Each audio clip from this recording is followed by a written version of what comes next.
Goeiemôre vriende, is vandag Woensdag 29 Julie 2026. Kom ons raak net so vir 'n wyle stil.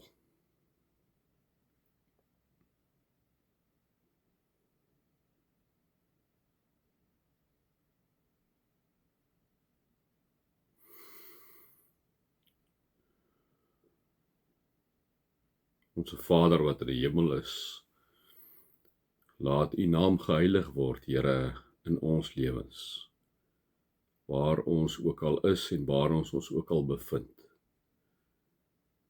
Here, of dit in 'n Shoprite Checkers is vir ons werk, in 'n Pick n Pay of in 'n Spar, of dit is dat ons by 'n telekommunikasie besigheid werk, by 'n rekeningkundige besigheid, by 'n prokureursfirma, by 'n dokterspraktyk, as 'n onderwyser,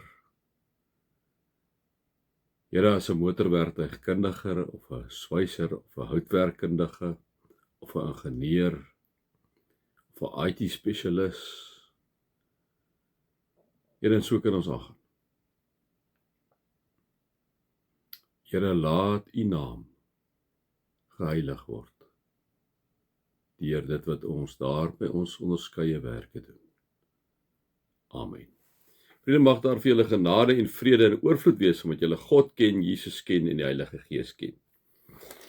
Vriende, as jy julle sal onthou, ek het gesê, ek gaan nie iets oor die tong sê, toe hulle so vinnig hierso ietsie gesê daaroor nie. Ek het vir julle gesê, ek gaan hom eers nou gebruik, maar kom ons gaan gou weer terug hier na Jakobus 1 toe.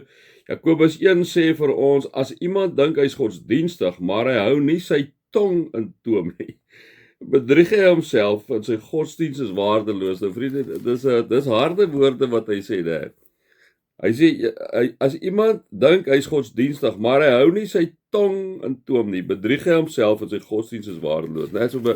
So wat Jakobus kom sê is, hoorie manne, vroue, julle moet kyk wat julle sê. Hy sê as ons nie kyk wat ons sê nie, is ons godsdienst waardeloos. So hoekom sê hy dit? Ek dink vriende, is nou maar Ariaanse tyd op dit.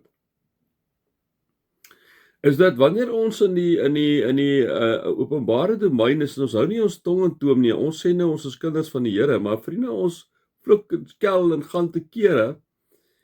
Mense wat na jou en na my kyk, vriende, sê maar, die ouens is nou 'n kind van die Here. Ek verstaan nie lekker nie. Vernaamlik die ouens wat nie kinders is van die Here, sal kyk na jou en sê, ek verstaan nie lekker nie. Kyk, wat gaan met hierdie ou aan?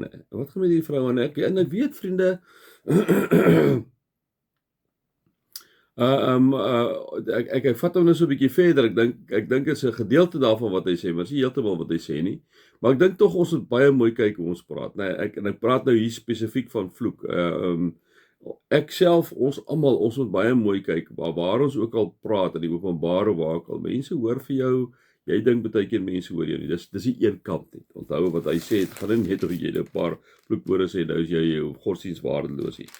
Maar kom ons gaan aan, my vriende, want dit sluit baie nou aan. Hy sê, my broers, julle moenie almal leermeesters wil wees nie, want julle moet weet dat ons wat leermeesters is strenger as ander beoordeel sal word, né? So, hy praat nou met ons predikante, pastore, priesters en al die mense en enige geestelike leier, en baie van ons is geestelike leiers, maar of selfs in besigheid, vriende, waar ook al is jy geestelike leier daar, as jy nou in 'n besigheidsposisie aangestel, is jy heel moontlik in daardie afdeling, is jy die geestelike leier, dan sien jy so daar. So ons sal almal strenger beoordeel word, kom sê Jakobus. En dan sê hy, ons struikel almal in baie opsigte. As iemand nooit struikel in wat hy sê nie, as hy volmaak by magte om ook sy hele liggaam in toom te hou. So interessant wat hy doen hier so. Hy sê onmiddellik hierso sê hy jy sal struikel. Tog sê hy hierso dat as iemand dink hy's godsdienstig, maar hy hou nie sy tong in toom nie, bedrieg homself en sy godsdienst is waardeloos, né?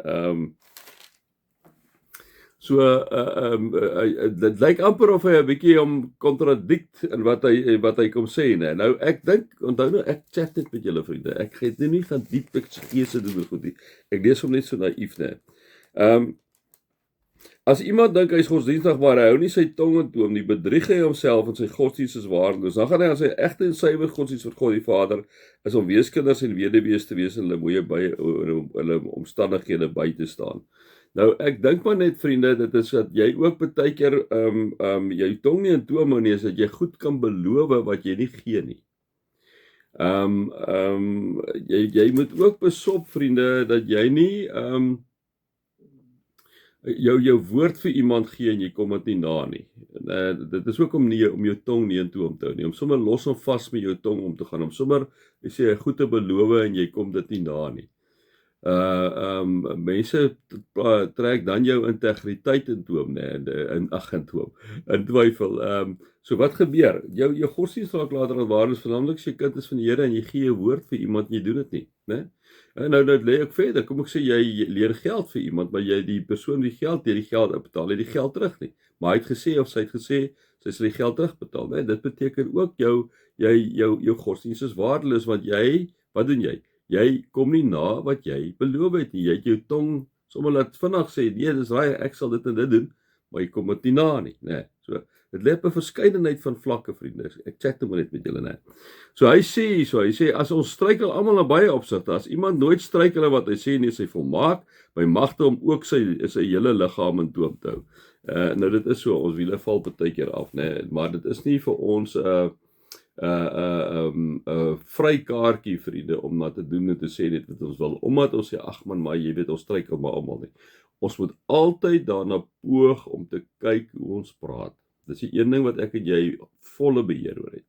Ek en jy het volle beheer om wat ons sê, né? Ons het 'n volle beheer om iets te beloof en dit na te kom of nie na te kom nie. Dan gaan hy.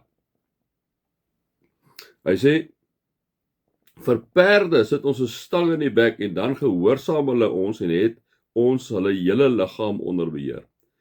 Nee, dit is baie waar. Ek bedoel met 'n stang as jy 'n stang in 'n perd se bek sit, daai perd doen net wat jy sê. Hy kom onder die bek kry seer, nee, omdat die stang sit mos nou daar.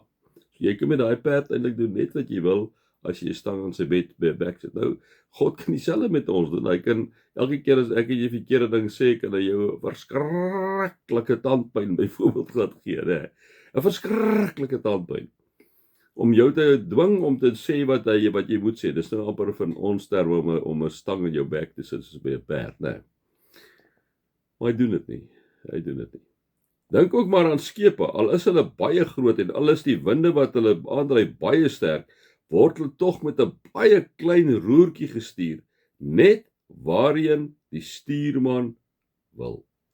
So is die tong ook maar 'n klein liggaamsdeeltjie, tog het dit groot mag. Dis al baie waar, vriende, né? Ons is nou almal sien hierdie verskriklike skepe waar gestuur as jy van die daai propellers, ek dink hy propellers stuur hom ook onder, hy dryf hom aan, maar ek dink hy stuur hom ook aan. Ek is in die glad nie 'n skeepsou nie, hoor, so ek kan in ons praat.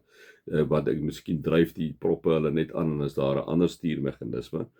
Maar kom ons hou by die Bybel wanneer hy sê 'n baie klein roertjie het, soos daar's miskien 'n ander ding in die ek weet in die ou boot het hy so 'n ding gehad onder, so 'n flap ding wat jy kon maak en daai ding het jou gestuur waartoe jy moes gaan. En tog maar as jy met die motorbootjie sit, het jy sommer die hy het so 'n handvatsel gehad en dan hy moes nou sê engine en dan stuur jy hom basies waartoe jy wil hê en die prop dryf hom aan, né? Dis 'n klein gedeeltjie van die skip, dis die beginsel wat hy sê. En daardie ding bepaal eintlik die hele rigting van die skip. Vriende, ons tong bepaal die rigting van ons lewe. Die manier ons praat, die manier ons met mense omgaan, bepaal die rigting van ons lewe. As jy bedrog pleeg, as jy wat ook al, alles begin by woorde. Alles begin by gedagtes, word omgeskakel in woorde, gaan op die ouende kom dit by dade uit. Ons gaan môre weer 'n bietjie aan met die tong. Mag julle God se liefde ervaar, sy genade ervaar en sy teenwoordigheid ervaar.